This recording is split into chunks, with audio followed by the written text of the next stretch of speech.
Kami bersyukur dan berterima kasih Tuhan. Kalau setiap puji-pujian yang kami naikkan, biarlah itu membuat hati Tuhan disenangkan. Dan kami yang memuji-Mu Tuhan, biarlah kami merasakan damai sejahtera, sukacita yang daripada Tuhan. Ketika kami memuji Tuhan, kami rindu Tuhan, hidup kami juga mendapatkan berkat yang daripada Tuhan. Dan kami rindu Tuhan anugerah-Mu, kasih-Mu melampaui segala akal dan pikiran kami, sehingga lewat itu semua nama Tuhan dipermuliakan. Sebentar kami akan mendengarkan sebagian dari kebenaran firman-Mu. Tuhan, persiapkan hati kami masing-masing supaya lewat taburan kebenaran firman Tuhan, hanya nama Tuhan yang kami permuliakan. Kami mengundang kuasa Roh Kudus hadir di tengah-tengah kami, menguasai hati dan pikiran kami, sehingga kebenaran firman-Mu nyata dalam hidup kami. Berfirmanlah Kau kepada kami ya Tuhan, karena kami siap mendengarkan firman-Mu. Dalam nama Yesus kami berdoa dan mengucap syukur. Mari sama-sama kita berkata amin. Silakan duduk kembali Bapak Ibu. Shalom bagi kita sekalian. Baik, mari kita membuka firman Tuhan. Firman Tuhan pagi hari ini terambil dari Lukas pasal 19. Lukas pasal 19. Kita akan baca ayat yang pertama sampai ayat yang ke-10. Lukas pasal 19. Kita akan baca ayat yang pertama sampai ayat yang ke-10. Kalau Bapak Ibu sudah bertemu, kita akan baca bergantian firman Tuhan ini. Sudah dapat semua? Amin. Lukas pasal 19 ayat 1 sampai ayat yang 10. Saya akan baca ayat yang pertama, Bapak Ibu ayat kedua, demikian seterusnya kita bergantian. Demikian firman Tuhan. Yesus masuk ke kota Yeriko dan berjalan terus melintasi kota itu. Silakan ayat 2. Di situ ada seorang bernama Zakheus, kepala pemungut cukai, dan dia seorang yang kaya. Ia berusaha untuk melihat orang apakah Yesus itu, tetapi ia tidak dapat berhasil karena orang banyak, sebab badannya pendek. Maka berjalannya ia mendahului orang banyak, lalu memanjat pohon untuk melihat Yesus yang lewat di situ. Ketika Yesus sampai ke tempat itu, ia melihat ke atas dan berkata, Zakheus, segeralah turun, sebab hari ini aku harus menumpang di rumahmu. Lalu Zakheus segera turun dan menerima Yesus dengan sukacita. Tetapi semua orang yang melihat hal itu bersungut-sungut, katanya, ia menumpang di rumah orang berdosa. Tetapi Zakheus berdiri dan berkata kepada Tuhan, Tuhan, sebenarnya memiliki aku memberikan kepada orang itu, dan sekiranya ada sesuatu yang keras dari seorang akan mengembalikan lipat. Kata Yesus kepadanya, hari ini telah terjadi keselamatan kepada rumah ini, karena orang ini pun anak Abraham. Sama-sama kita baca. Sebab anak manusia datang untuk mencari dan menyelamatkan yang hilang. Amin. Saudara-saudara, Bapak Ibu yang terkasih dalam Tuhan Yesus Kristus, pagi hari ini tema firman Tuhan yaitu Yesus memanggil orang yang berdosa. Amin. Saudara, saya mau tanya, siapa di antara kita di tempat ini yang pagi hari ini beribadah merasa dirinya tidak berdosa? Ada nggak? Tidak. Saya yakin ketika saudara datang ke tempat ini, saudara mau ketemu dengan Tuhan, saudara mau minta ampunan Tuhan, dan saudara mau berkata, Tuhan, sepanjang minggu ini ada banyak pelanggaran-pelanggaran yang saya lakukan, sehingga hari ini Tuhan, aku datang kepadamu untuk meminta pengampunan dosa. Ya. Saudara, kalau semua orang tidak berdosa, nggak perlu ada lagi gereja. Ya. Saudara, Yesus datang untuk mencari dan menyelamatkan orang yang Berdosa. Saudara, kenapa Yesus mau bertemu dengan Zakheus? Ya, kenapa harus Zakheus, saudara-saudara? Kenapa bukan orang lain yang berkerumun di tempat itu? Karena di tempat itu ada orang banyak. Ya, ada orang Farisi, ada orang Saduki, ada orang Sanhedrin, dan lain sebagainya. Orang-orang ini adalah orang-orang yang beribadah, orang-orang yang taat beribadah. Tetapi kenapa mata Yesus tertuju kepada seorang yang bernama Zakheus, saudara-saudara? Padahal dalam pandangan manusia, pandangan orang pada waktu itu, Sakyus ini adalah orang yang berdosa, orang yang tidak layak, orang yang memeras orang lain, orang yang mementingkan diri sendiri. Tetapi kenapa justru Yesus mau bertemu dengan Sakyus? Kenapa? Saudara, karena dalam diri Sakyus ada satu kerinduan. Ada satu kerinduan, dia ingin membangun dirinya, membuat dirinya mengalami satu perjumpaan yang luar biasa. Amin. Pengalaman iman seperti itulah yang membuat Sakyus rindu. Dia mau melihat siapa sih Yesus itu. Yes. Saudara, ada satu kerinduan dalam diri Sakyus. Saudara, kerinduan itulah yang membuat dia mengalami satu perjumpaan yang luar biasa. Saudara, kalau hari ini saudara datang ke tempat ini, adakah kerinduan kamu untuk berjumpa dengan Tuhan? Amin. Sehingga pulang dari tempat ini kau akan mengalami satu impartasi yang luar biasa. Amin. Saudara, banyak orang Kristen yang beribadah, ketika dia beribadah, ibadahnya itu hanya biasa-biasa saja, memuji Tuhan dan lain sebagainya. Lalu pulang dari tempat ini, dia tidak mengalami perjumpaan yang luar biasa dengan Tuhan. Kenapa? Gak ada kerinduan dalam dirinya untuk mengalami perjumpaan dengan Tuhan. Saudara-saudara, ketika Sakyus memiliki kerinduan yang begitu luar biasa, saudara, Tuhan menyambut kerinduan itu, saudara-saudara. Lalu ketika dia lihat, ini ada orang pendek naik ke atas pohon, maunya apa? Ya, saudara, Tuhan katakan, Sakyus, segeralah turun, sebab hari ini aku mau menumpang di rumahmu. Nah, jadi bukan karena pendeknya ya, Yesus mau bertemu dengan Sakyus. Jangan nanti pulang dari tempat ini, karena aku pendek pasti aku ketemu Yesus. Makanya orang Kristen maunya pendek semua. Enggak. Bukan karena pendeknya, tetapi dalam dirinya ada satu kerinduan. Tuhan, aku orang yang berdosa, aku tidak layak, tetapi aku punya kerinduan untuk berjumpa dengan Tuhan. Saudara, kerinduan itulah yang akan membawa engkau mengalami impartasi dengan Tuhan. Amin. Saudara, ketika Sakyus bertemu dengan Tuhan, lalu Tuhan katakan, turunlah, aku mau menumpang ke rumahmu. Saudara, ketika Yesus katakan itu kepada Sakyus, saudara, ahli-ahli agama, orang-orang Farisi, orang-orang Saduki, orang-orang yang beragama, lalu mereka katakan, kok dia mau ya menumpang di rumah orang berdosa? Bukan menumpang di rumah kami.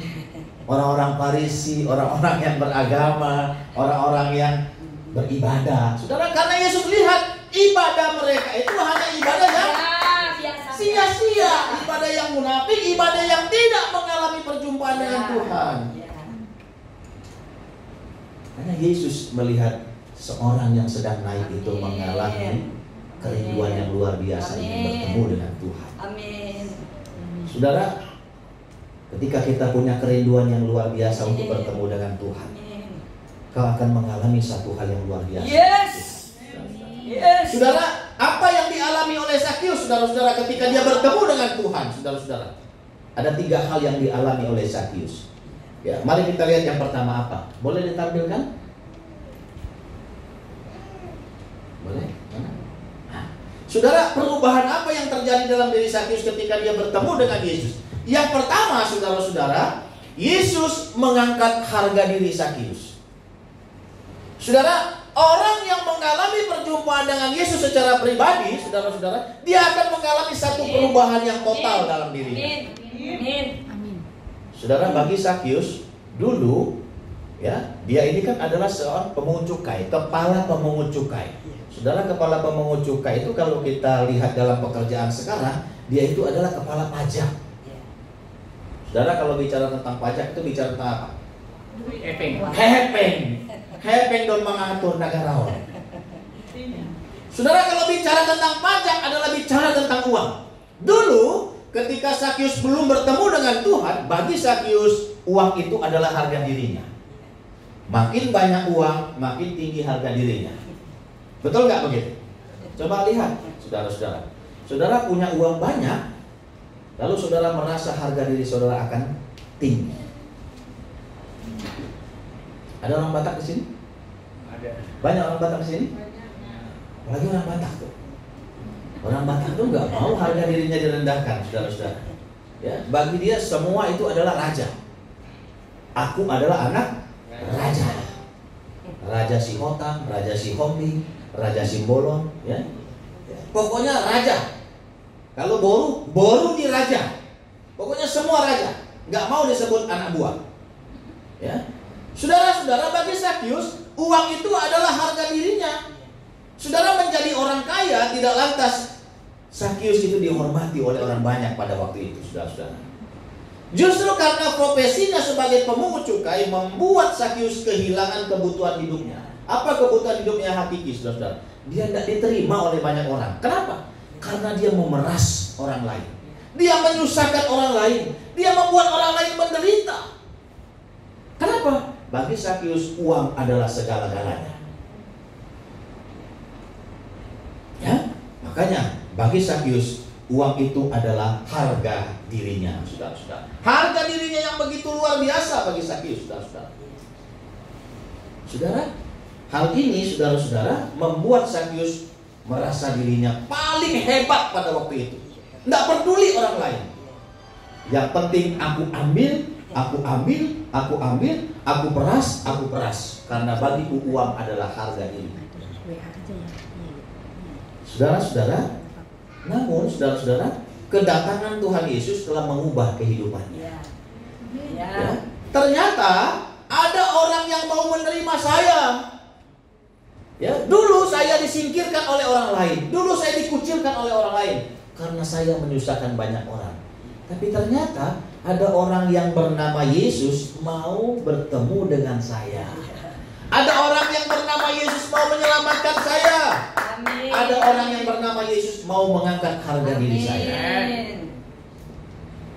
Saudara, Tuhan tidak melihat siapa kita. Sebesar apapun pelanggaran-pelanggaran kita, sebesar apapun dosa kita, ya, kalau kita mau datang kepada Tuhan, amin, Dia akan menyambut kita, amin, Dia akan menerima kita, amin, dan Dia akan mengangkat harga dirimu lebih tinggi, lebih tinggi. Amin. Saudara, kuncinya apa? Mau menyambut panggilan Tuhan. Mau menyambut panggilan Tuhan. Saudara, kalau kita mau menyambut panggilan Tuhan, saudara-saudara, Tuhan akan mengangkat jauh lebih tinggi harga diri kita. Amin. Itu kuncinya. Yes. Saudara, kenapa Sakyus mau menyambut Tuhan? Dia sadar tanpa Tuhan hidupnya tidak memiliki arti apa-apa. Kalau di tengah masyarakat dia sudah dikucilkan, di tengah masyarakat dia tidak diterima, dia butuh orang yang bernama Yesus. Amin. Supaya amin, harga dirinya Tuhan angkat setinggi-tinggi. Bukan karena uang, tetapi karena Tuhan. Yes. Jadi jangan kira kita kalau uang kita banyak, harga diri kita lebih tinggi, hidup kita lebih baik, hidup kita lebih mapan. Bukan. Saudara, kalau Tuhan tidak berkenan itu, saudara-saudara, itu adalah sia-sia. Saudara, jika selama ini Sakyus hidupnya dalam dosa, dia kehilangan kasih Tuhan, ternyata ada Tuhan yang mau memberikan kesempatan kepada dia untuk kembali kepada Dia. Amin. Merendahkan diri di hadapan Tuhan. Amin. Membuat kita mengalami perjumpaan yang luar biasa. Amin. Saudara, saya mau katakan bukan uang kita tidak memerlukan itu, tidak. Saya mau tanya di sini, ada yang nggak perlu uang di sini? Angkat tangan, siapa yang nggak perlu uang? Siapa namanya ini? Grace. Grace, kamu perlu uang nggak, Grace? Perlu uang. Kamu perlu uang nggak? Perlu uang. Bukan uang itu nggak boleh, saudara-saudara. Tetapi mencintai uang itu lebih dari segala-galanya, itu yang tidak boleh. Sebab itu adalah hanya alat. Yes. Alat. Yes. Sarana yang Tuhan beri kepada kita, tapi bukan itu. Saudara-saudara. Saudara, John Wesley mengatakan begini, carilah uang sebanyak-banyaknya. Setuju nggak, saudara-saudara? Setuju kan? Cari uang sebanyak-banyaknya, kumpulkan uang sebanyak-banyaknya, lalu beri sebanyak-banyaknya. Itulah teologi John Wesley. Setuju nggak? Ya. Cuma Pak Pendeta yang bilang setuju. Yang lain setuju? Saudara perlu uang? Perlu? Saya mau tanyain, ini bangunan ini dibangun dengan apa? Uang. Dengan uang, saudara-saudara. Bangunan ini dibangun dengan uang. Nggak ujuk-ujuk saudara berdoa sehari semalam tiba-tiba bangunan ini jadi. No. Tapi dibangun dengan Wah. ya, saudara dosen ya, yang muridnya hanya 10 orang, dosen itu bisa hidup. Kenapa bisa hidup? Karena dosennya banyak uang, ya, dosennya banyak uang. Jadi dia nggak perlu SPP dari anak-anak itu, sebab dia punya uang. Ketua yayasan yang punya sekolah, saudara-saudara, mengapa sekolahnya bisa murah? Kenapa? Karena ketua yayasannya banyak uang. Coba kalau ketua yayasannya nggak banyak uang, pasti SPP-nya mahal. Ya, saudara, maka ambil dan cari sebanyak-banyaknya uang itu. Setuju?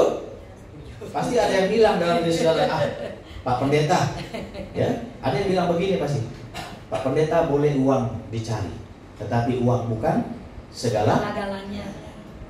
Betul? Ya, saya setuju, uang bukan segala-galanya. Uang bukan segala-galanya, saudara-saudara. Tetapi kenyataan hidup segalanya perlu uang. Ya, uang bukan segala-galanya, tapi kenyataan hidup segala-galanya perlu uang. Ya, nggak mungkin saudara berangkat ke Yerusalem, saudara-saudara, ya, kalau tidak punya uang. Betul nggak, Grace? Iya, benar. Ada nggak orang yang berangkat ke Yerusalem nggak pakai uang, cuma pakai doa saja? Mungkin ada 1-2 orang, Bu. 10 orang gratis 1. Ya, 10 orang gratis 1. Tapi semuanya memerlukan uang, saudara-saudara. Hanya 1-2 orang saja yang bisa berangkat ke Yerusalem tanpa uang. Yang saya bilang tadi, 10 gratis 1. 10 gratis 1. Betul nggak, Pak?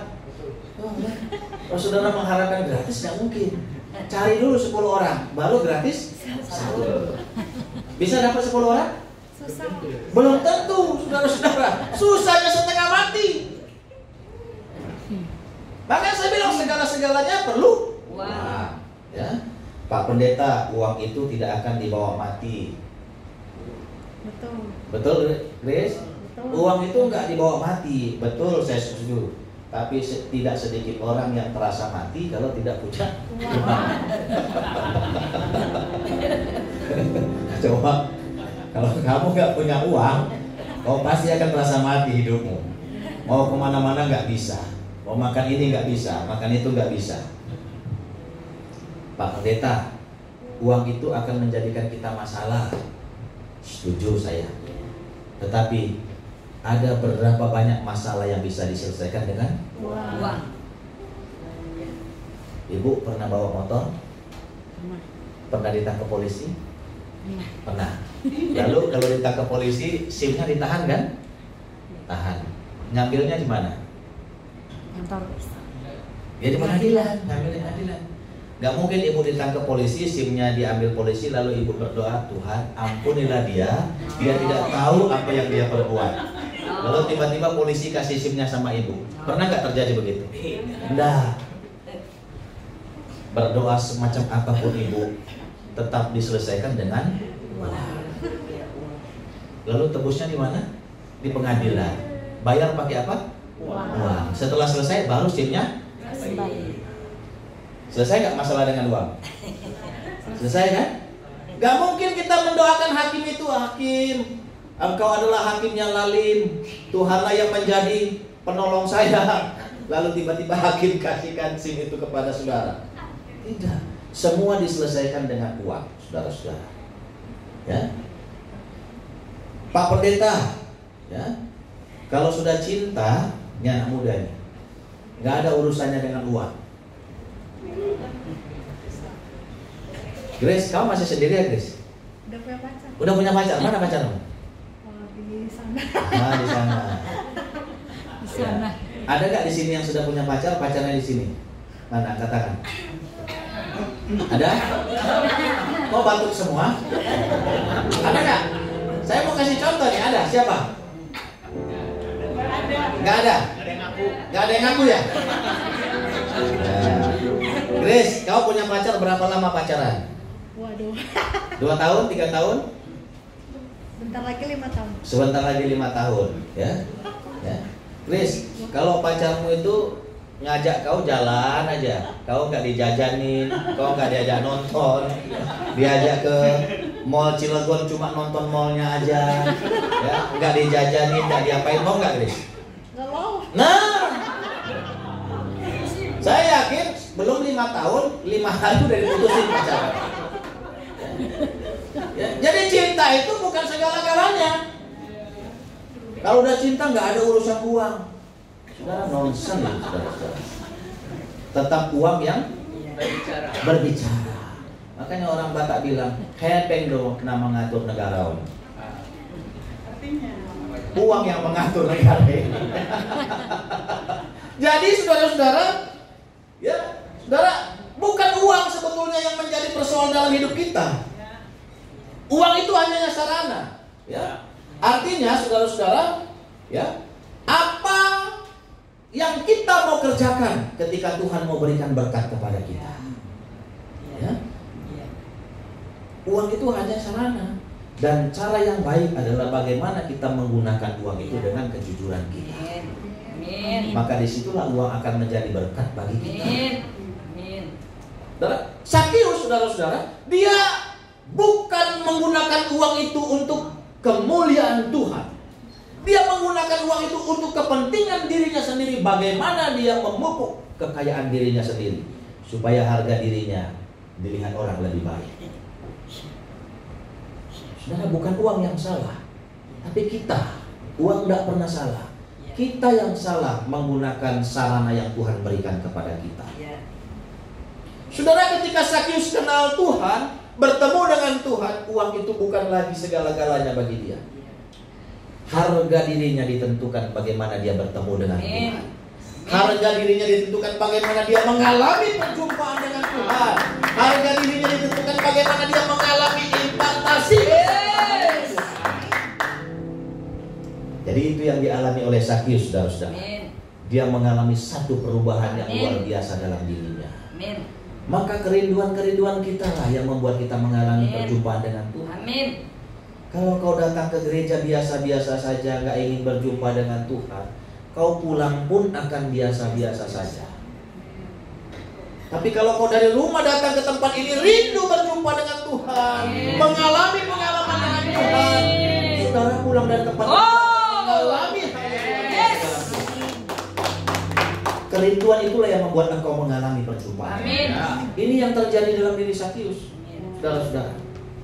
Rindu dia bertemu dengan Tuhan, walaupun dia sadar dia orang yang berdosa. Dia sadar orang yang tidak layak. Dia sadar orang yang sering menyakiti orang lain. Dia sadar orang yang sering memeras orang lain. Tetapi semuanya itu dihilangkan karena kerinduannya kepada Tuhan. Saudara, itu yang pertama. Saudara, yang kedua, saudara-saudara, ya, apa yang dialami oleh Sakius ketika dia bertemu dengan Tuhan? Mari kita lihat yang kedua, ya.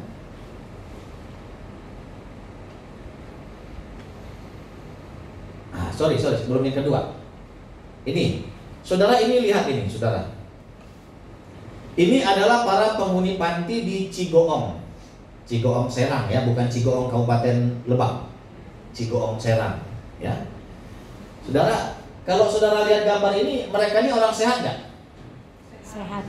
Sehat ya semua ya? Secara fisik sehat. Saudara salah, ya. Ini adalah orang-orang Ini adalah orang-orang stres, penderita stres, narkoba, kemudian orang-orang yang terbuang dari keluarga, bukan yang baju hijau ya, baju hijau pendetanya itu ya. Saya waktu itu ya, yang ini sehat ini, ini pendetanya ini. Yang nggak sehat itu ini juga wakil ibu pendeta ini, sama ini, ya. Jadi yang perempuan itu mereka pendeta, ya. Ini acara waktu saya khotbah ketika mereka makan Natal gereja GKII, Gereja Kristen Injili Indonesia, ya. Saudara, mereka ini saudara-saudara adalah orang-orang yang stres, orang-orang yang narkoba, orang-orang yang terbuang dari keluarga, orang-orang yang stres berat. Lalu mereka disuruh nyanyi pada waktu itu. Ya. Saudara, kelihatannya kan mereka sehat semua ya. Ya. Saudara, ketika mereka nyanyi, saudara-saudara, mereka menyanyikan lagu apa? Mereka nyanyikan lagunya begini. Bapa, Engkau baik. Bapa, Engkau baik. Kau selalu baik kepadaku. Bapa-Ku cinta Kau. Bapa, Engkau baik.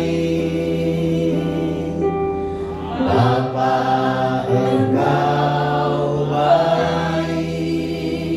Kau selalu baik kepadaku. Bapa-Ku cinta Kau. Saudara, ketika mereka menyanyikan lagu ini sebelum saya khotbah, saudara, saya menangis, saudara-saudara. Saya lihat juga istri saya di belakang, duduk di belakang juga menangis. Ada satu semacam teguran rohani bagi Tuhan bagi saya. Saudara, mereka ini adalah orang-orang yang sakit secara jasmani. Ya, jiwanya sakit. Ya, jiwanya sakit. Tetapi rohaninya mereka nggak sakit. Di tengah-tengah sakit jiwa mereka, rohani mereka masih mengatakan, Bapa Engkau baik, Bapa Engkau baik, Bapa Engkau baik. Saudara, saya dikoreksi oleh mereka. Tuhan, betapa sering kami yang sehat jiwa kami, justru kami yang kadang-kadang sakit secara rohani. Kami dikoreksi oleh mereka, Tuhan. Mereka yang sakit secara jasmani, tetapi rohani mereka nggak sakit. Di tengah-tengah sakit rohani jasmani mereka, rohani mereka masih bisa mengatakan, Bapa Engkau baik dalam setiap kehidupan kami. Di tengah-tengah segala pergumulan mereka, mereka masih bisa mengatakan, Bapa Engkau baik di tengah-tengah kesulitan mereka. Padahal mereka ini adalah orang-orang yang stres, pengguna narkoba berat, orang-orang yang terbuang di tengah-tengah masyarakat. Saudara, kadang-kadang kita yang sehat secara jasmani, justru kadang-kadang kita mengalami sakit secara rohani. Saudara, kita jangan kalah dengan mereka. Saya mau tanya, di sini sehat jasmaninya semua? Amin. Amin. Kita jangan kalah dengan mereka. Saudara, ketika saya sebelum khotbah, saya dikoreksi Tuhan. Mereka ini adalah alat Tuhan untuk menegur kami yang sehat secara jasmani, tapi kadang-kadang kami sakit secara rohani. Mereka masih sadar di tengah-tengah sakit penyakit mereka, masih bisa merasakan bagaimana dahsyatnya kasih Tuhan, masih bisa merasakan bagaimana dahsyatnya Tuhan dalam hidup mereka. Saudara, kita jangan kalah. Ada persoalan sedikit, ada pergumulan sedikit, kita mulai lari dari Tuhan. Kita mulai mengatakan, Bapa Engkau gak baik dalam kehidupanku Tuhan. Bapa, sekian lama aku melayani Engkau, sekian banyak aku berdoa, tapi hari ini Tuhan, belum ada jalan keluar bagi setiap pergumulan saya. Kita kalah dengan mereka. Mereka sudah bertahun-tahun secara jasmani sakit, tapi mereka sadar rohani mereka mengalami perjumpaan. Coba kita lihat gambarnya lagi. Saudara, masih banyak tuh gambarnya saya. Boleh diteruskan lagi gambarnya?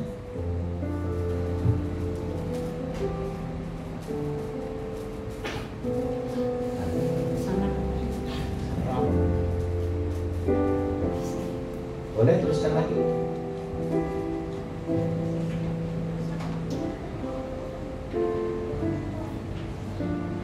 Saudara, Dalam panti ini ada sekitar 41 orang. Terakhir ketika saya ke sana sudah tinggal 20 orang. Saudara, artinya 21 orang sudah sehat, sudah sembuh, termasuk orang-orang yang nyanyi ini. Mereka sudah kembali ke keluarganya. Saudara, yang lain siapa? 2 orang ibu ini, 2 orang hamba Tuhan ini. Mereka tiap hari mendoakan mereka, tiap hari memberi mereka rohani, dengan sabar menolong mereka, mendoakan mereka. Apa yang terjadi? Mereka mengalami impartasi dengan Tuhan, perjumpaan yang luar biasa dengan Tuhan. Saudara, lihatlah wajah mereka ini, saudara. Ya. Mereka orang-orang yang sakit. Saudara, sekarang tinggal 20 orang di sana, saudara-saudara. Mereka mengalami hal-hal yang dahsyat di hadapan Tuhan. Saudara, kalau kau bertemu dengan Tuhan, kau akan mengalami hal-hal yang dahsyat di hadapan Tuhan. Kau akan mengalami sesuatu yang tidak pernah kau pikirkan. Saudara-saudara. Ya. Saudara, ini mereka ketika mereka sedang dibina, saudara-saudara. Saya paling tidak, Pak Pendeta, seminggu saya sekali di situ setiap bulan. Ya. Saya merasakan sesuatu yang luar biasa ketika bertemu dengan mereka. Mereka ini bukan Kristen, Bapak Ibu, Islam semua. Ya, Muslim. Ada beberapa orang yang Buddha yang dibuang oleh keluarga, tapi kebanyakan Muslim. Yang Kristen nggak ada. Yang Kristen sudah pada sehat semua. Ya, tapi kebanyakan Islam. Tapi mereka mau berjumpa dengan Tuhan. Kuncinya kerinduan, kerinduan hati. Kalau kita punya kerinduan hati berjumpa dengan Tuhan, engkau akan mengalami pemulihan. Saudara, yang kedua, lanjut yang kedua, apa yang terjadi ketika kita mengalami perjumpaan dengan Tuhan? Nah, saudara, yang kedua, apa yang dialami oleh Sakius ketika dia mengalami perjumpaan dengan Tuhan? Saudara, Yesus mengubah orientasi hidup Sakius. Ya, saudara, orientasinya diubahkan oleh Tuhan, saudara-saudara. Ya, Yesus mengubah cara pandang kehidupan Sakius dalam memandang kehidupannya ke depan. Dulu Sakius berpikir, bagaimana saya bisa mengambil, bagaimana saya bisa menyusahkan orang, bagaimana saya bisa memeras orang banyak. Itu orientasinya dulu ketika dia belum bertemu Tuhan. Tapi ketika dia sudah bertemu dengan Tuhan, saudara-saudara, orientasinya diubahkan oleh Tuhan. Apa? Dia tadinya mengambil, sekarang menjadi memberi. Tadinya dia menyusahkan orang banyak, sekarang dia memberkati orang banyak. Saudara, berubah gak orientasinya? Saudara, kalau kau mengalami perjumpaan dengan Tuhan, orientasimu akan diubahkan. Dulu gak mau berdoa, ketika bertemu dengan Tuhan menjadi rajin berdoa. Dulu malas-malasan datang ke gereja, ketika bertemu dengan Tuhan mengalami orientasi menjadi rajin ke gereja. Dulu yang seringnya marah saja setiap hari, ketika bertemu dengan Tuhan mengalami orientasi yang berbeda. Sekarang menjadi orang yang ramah. Ya, menjadi orang yang ramah, baik. Ya. Saudara, orang yang berjumpa dengan Tuhan pasti akan mengalami orientasi. Saudara, orientasinya selalu ke depan, seperti orang yang menaiki anak tangga. Ya, orang yang punya orientasi itu berpikirnya jauh ke depan. Dia berpikir bagaimana dia bisa memberkati banyak orang lewat kehidupannya. Saudara, Sakius seperti itu. Bagaimana hidupnya bisa menjadi berkat bagi orang banyak. Saudara-saudara, dia katakan kepada Yesus, ya, Tuhan, setengah dari milikku akan kuberikan kepada orang miskin. Pernah gak Sakius mengatakan itu sebelum dia bertemu dengan Tuhan? Belum. Dulu sebelum bertemu dengan Tuhan, bagaimana dia peras orang lain, bagaimana dia susahkan orang lain, bagaimana dia bisa mengambil apa yang bukan menjadi miliknya. Tapi ketika dia bertemu dengan Tuhan, Tuhan setengah dari milikku akan kuberikan kepada orang miskin. Sekiranya ada sesuatu yang kuperas dari seseorang, akan dikembalikan berapa? 4 kali lipat. 4 kali lipat. Saudara, belum pernah ini terjadi dalam diri Zakius, saudara-saudara. Belum pernah. Tapi ketika bertemu dengan Tuhan, hal ini terjadi dalam kehidupannya. Amin. Maka saya mau tanya, saudara, kau mau bertemu dengan Tuhan nggak? Mau bertemu dengan Tuhan nggak? Sudah punya pacar? Belum? Kalau kau bertemu dengan Tuhan, Tuhan akan kasih kau pacar yang baik.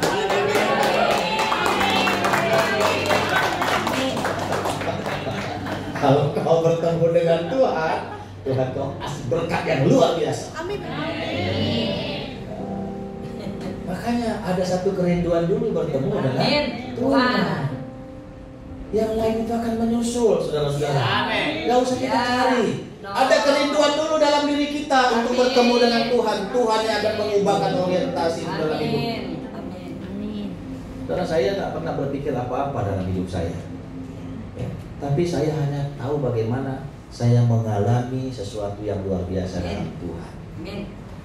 Karena ketika kita mengalami sesuatu yang luar biasa dalam Tuhan, semuanya itu akan berjalan sesuai dengan kehendak Tuhan. Itu yang namanya orientasi. Kita hanya ngikutin cara Tuhan saja. Amin. Coba tangga, itu kan lihat tangga tuh. Tangga kan sudah ada stepnya ya. Stepnya ya. Nah, bisa nggak Grace kamu langsung langkah 4 tangga? Belum tentu, susah. Nggak bisa, kau akan terjatuh. Tangga itu naiknya berapa? Step 1.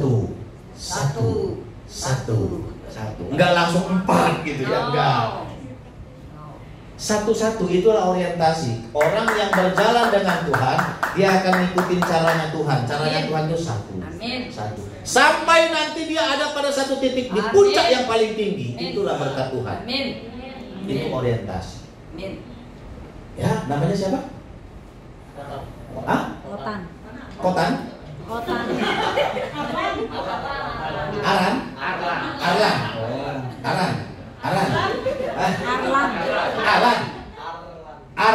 Oh, Arlan. Orang Batak ya? Marga apa Arlan? Situmorang.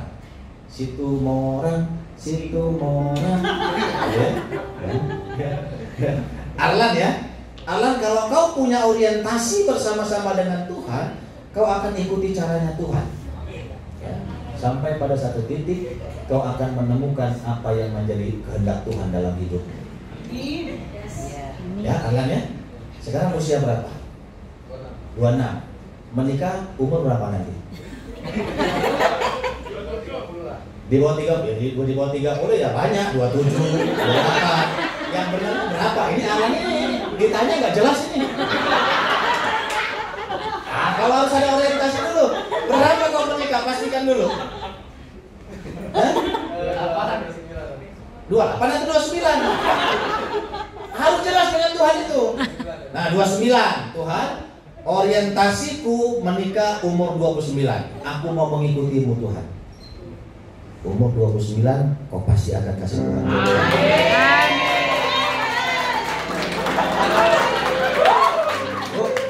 Saya tuh bingung. Kok ibu ini paling senang dia? Masih ada ikatan saudara? Ya. Kok ibu paling senang, kenapa bu? Oh, kakak membina. Ya. Jadi kita itu kalau sama Tuhan itu harus punya orientasi yang jelas, Arlan. Saya dulu begitu, Tuhan, saya mau menikah umur 25. Umur 25 saya menikah. Walaupun istri saya umur 30. Ya. Jadi umur 25 saya menikah. Karena saya sudah punya satu orientasi Tuhan, kalau saya 25 menikah, 10 tahun yang akan datang, Tuhan akan angkat saya ke tempat yang paling tinggi. Paling tinggi. Saudara, saya sekarang hanya ikutin jalan Tuhan saja. Itu orientasi. Maka dengan Tuhan itu harus jelas. Gak boleh kita gak jelas, saudara-saudara. Kenapa? Tuhan mau supaya kita mengikuti caranya Tuhan, bukan mengikuti cara kita. Jadi jangan kita suruh Tuhan ngikutin cara kita. Tuhan, nanti aku nikah umur 28, 29. Tuhan bingung, 28 atau 29? Jadi yang jelas, sampaikan kepada Tuhan supaya apa? Tuhan atur kehidupan kita. Amin. Amin. Saudara-saudara, Sakius, saudara-saudara, kekayaan yang dia miliki sekarang jauh lebih bernilai, ya, jauh lebih berharga. Ya, kenapa? Sebab kekayaan itu, saudara-saudara, bagaimana dia bisa bertemu dengan Tuhan. Itu yang luar biasa dalam Sakius. Ketika dia bertemu dengan Tuhan, orientasinya diubahkan. Itulah yang membuat dia mengalami satu hal yang luar biasa. Karena kalau kau sudah mengalami orientasi yang berubah, siapapun kamu, apapun kedudukanmu, apapun pekerjaanmu, Tuhan akan mengatur setiap. Saudara, yang ketiga, saudara-saudara, yang ketiga, apa yang dialami oleh Sakius ketika dia bertemu dengan Tuhan, saudara-saudara? Yang ketiga, saudara-saudara, Yesus mengubah hidup Sakius menjadi orang yang diberkati. Saudara, ternyata uang bukan segala-galanya bagi Sakius. Banyak uang tetapi tidak diberkati oleh Tuhan. Tapi ketika dia bertemu dengan Tuhan, saudara-saudara, hidupnya semakin diberkati oleh Tuhan. Tuhan mengatakan kepada Sakius, hari ini telah terjadi keselamatan kepada rumah ini. Karena orang ini pun anak Abraham. Saudara-saudara, Sakius dilayakkan menjadi anak Abraham. Anak Abraham itu pewaris janji dan berkat Tuhan. Ya. Dulu walaupun dia banyak uang, dia bukan pewaris janji berkat Tuhan. Bukan. Tapi ketika dia bertemu dengan Tuhan, saudara-saudara, dia menjadi pewaris janji berkat-berkat Tuhan. Anak ini, orang ini pun adalah anak Abraham. Saudara, ketika Sakius diberkati, saudara-saudara, seisi rumah itu pun diberkati oleh Tuhan. Siapa seisi rumah itu? Istrinya diberkati. Apalagi? Anaknya diberkati. Siapa lagi? Menantunya diberkati. Siapa lagi? Cucunya diberkati. Siapa lagi? Cicitnya diberkati. Apa? Lembunya diberkati. Saudara, seisi rumah itu diberkati oleh Tuhan. Saudara, kalau kepala keluarga sudah diberkati oleh Tuhan, maka seisi rumah itu juga akan menerima hal yang sama. Makanya kepala keluarga itu harus taat kepada Tuhan. Ya, harus taat kepada Tuhan, sebab lewat dialah seisi rumah itu akan menerima berkat Tuhan. Sebab kepala keluarga itulah yang menjadi pertemuan dengan Tuhan. Saudara, Sakius mengalami sesuatu yang luar biasa dalam Tuhan. Dia mengalami yang tidak pernah dia ingat sekalipun. Dia mengalami sesuatu yang tidak pernah terpikirkan sekalipun. Keluarganya, pekerjaannya, seisi rumahnya diberkati oleh Tuhan. Saudara, pesan hari ini, saudara-saudara, bila Tuhan dapat merubah siang menjadi malam, percayalah Tuhan bisa merubah bebanmu menjadi enteng. Saudara, dulu Sakius terbeban sebagai orang yang berdosa, tidak diterima oleh siapapun. Itu beban dia. Tapi ketika dia bertemu dengan Tuhan, beban itu tidak menjadi berat lagi. Saudara, saat Tuhan yang pegang kendali, langkahmu tidak akan pernah salah. Hidupmu akan selalu diberkati oleh Tuhan. Saudara, mau belajar dari Sakius? Mau diberkati oleh Tuhan? No? Mari kita ikuti apa yang Tuhan lakukan dalam hidup. Saya percaya saudara akan menerima hal yang sama seperti Sakius menerima berkat yang sama. Mari kita tundukkan kepala, kita berdoa. Kami bersyukur dan berterima kasih Tuhan. Kebenaran firman-Mu boleh nyata dalam hidup kami. Firman-Mu yang begitu luar biasa dalam hidup kami. Itu yang membuat kami mengalami perjumpaan dengan Tuhan. Saudara, sebelum kita menutup kebenaran firman Tuhan ini, kita nyanyikan satu lagu tadi, Bapa Engkau Baik.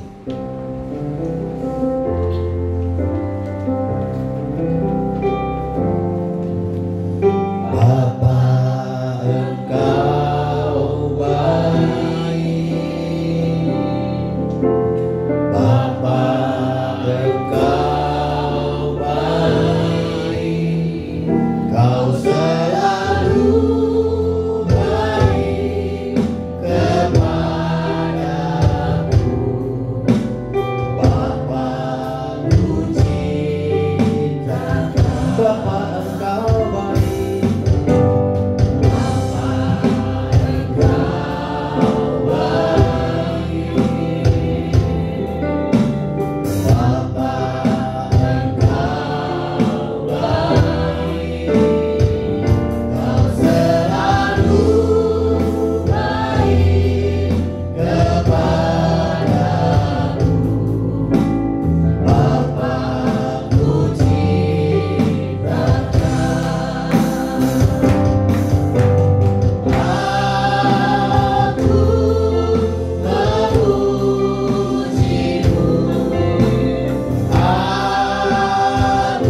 Bapak Ibu jemaat, mari kita tundukkan kepala kita.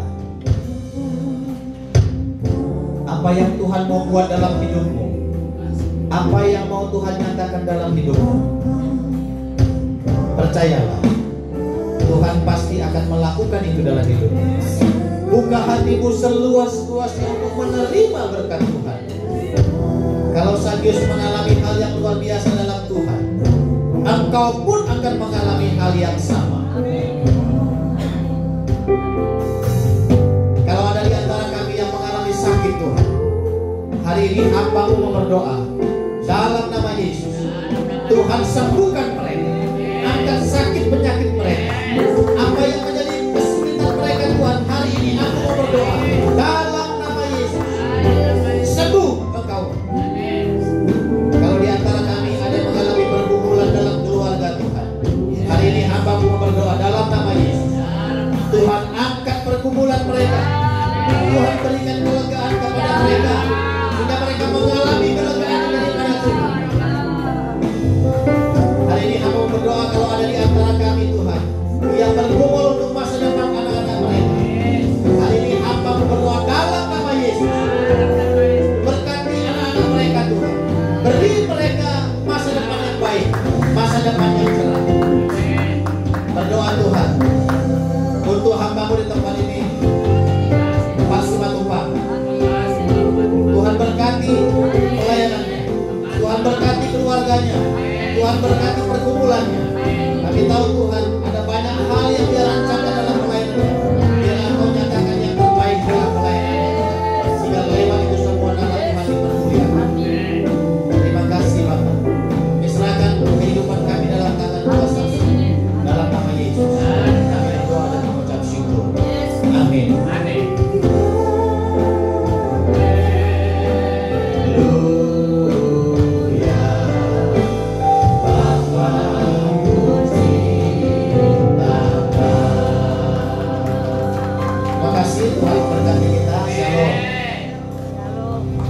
Terima kasih Bapak Juni atas segala yang sudah dibagikan kepada kita semua, sungguh berkati dan menguatkan. Haleluya.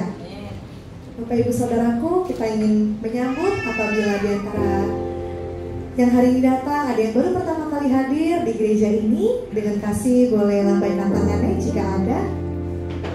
Tuhan selamat datang. Yesus mengasihimu, hari mengasihimu, aku mengucapkan shalom, selamat datang di WTC.